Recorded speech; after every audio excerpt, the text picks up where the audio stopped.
The prevailing leftist doctrine on race in America today is called critical race theory. Critical race theory was behind, for example, the so-called 1619 Project. Critical race theory is behind a lot of the efforts to cancel people on the basis of race. And there's a very interesting article by a young black scholar, John McWhorter, on critical race theory. The article is excerpted from his new book, which is called The Elect.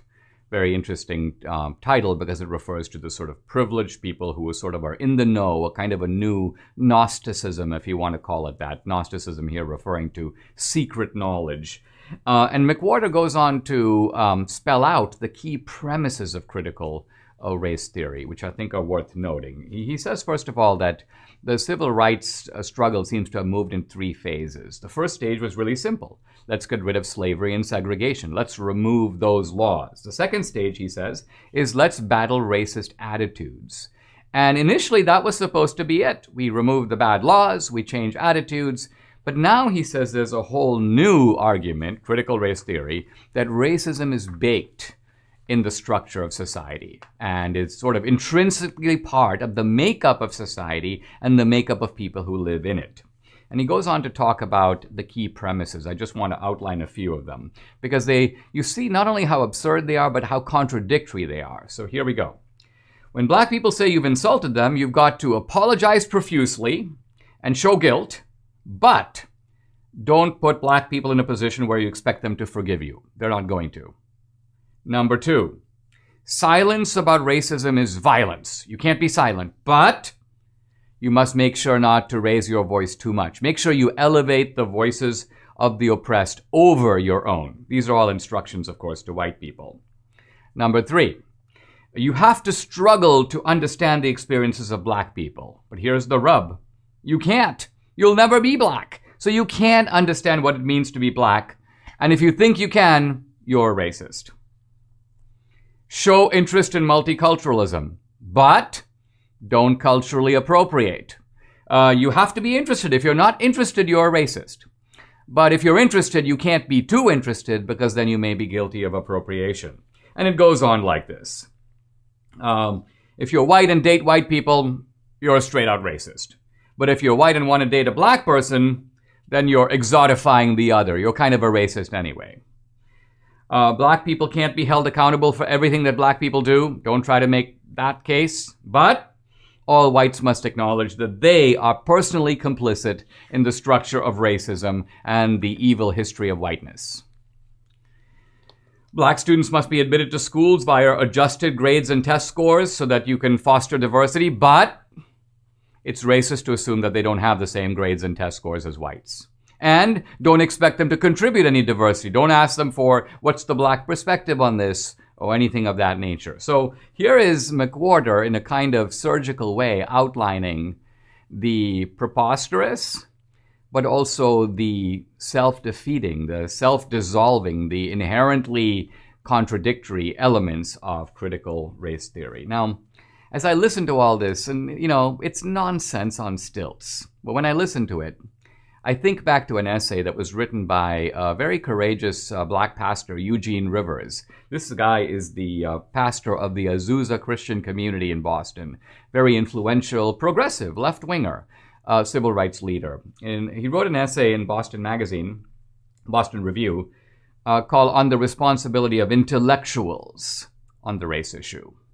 I'm reminded here of a famous phrase by the French critic Julien Banda. It's called la trahison des clercs, the treason of the intellectuals. And basically what Banda is saying is that intellectuals have the responsibility, particularly when an issue is fraught or divisive, to tell the truth, to look the reality in the eye. And when intellectuals engage in sort of gobbledygook and distractions and a whole kind of specialized vocabulary, they're steering society away from the problem staring them in the face. And so Pastor Eugene Rivers decides, let me call this problem what it is. And he's talking about his actual experience with inner city blacks and particularly black males. And he has some stunning things to say, which are only disturbing and riveting because they ring true and because they come out of direct experience. So here is Pastor Eugene Rivers. He's going to do what Banda says he should do. He says, quote, I'm going to tell the truth. about the condition of the black poor. We are going through, he says, in the inner city, a crisis of catastrophic proportions. Life, he says, is Hobbesian. It's genuinely, quote, poor, nasty, brutish, and short.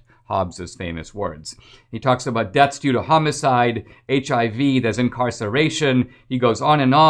And then he says this: unlike many of our ancestors who came out of slavery and entered this century with strong backs, discipline, a thirst for literacy, deep religious faith, and hope in the face of monumental adversity, he goes, what we have now is, quote, a new Jack generation ill-equipped to secure gainful employment even as productive slaves. Boom.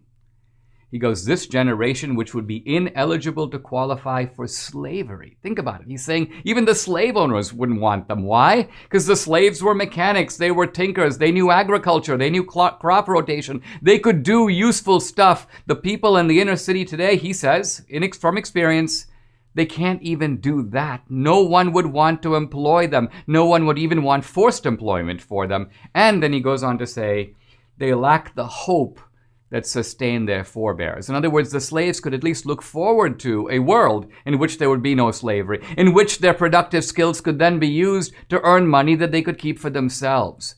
He goes, these guys don't even have that hope. There is what he calls the specter of nihilism and decay. And then he says, in the face of all this going on, and I think here of the Black Lives Matter, Black Lives Matter, because there was a look at the case of George Floyd, Dinesh. Now, the case of white cops who mistreat blacks does occur, but it is anomalous. It is rare. You can actually count it kind of on two hands occurring within a reasonable space of time.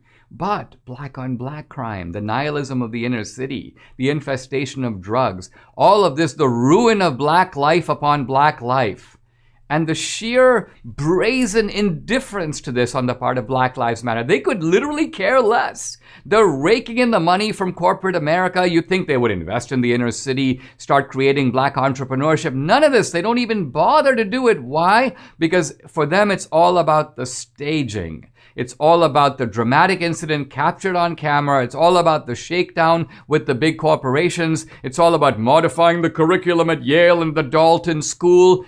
So this is the treason of the intellectuals. Why? Because not only for the reasons of intellectual prestige, but also for the reasons of raking in the cash, they are averting their gaze from the real problems of race in this country and thus making it more difficult that these problems will ever be solved.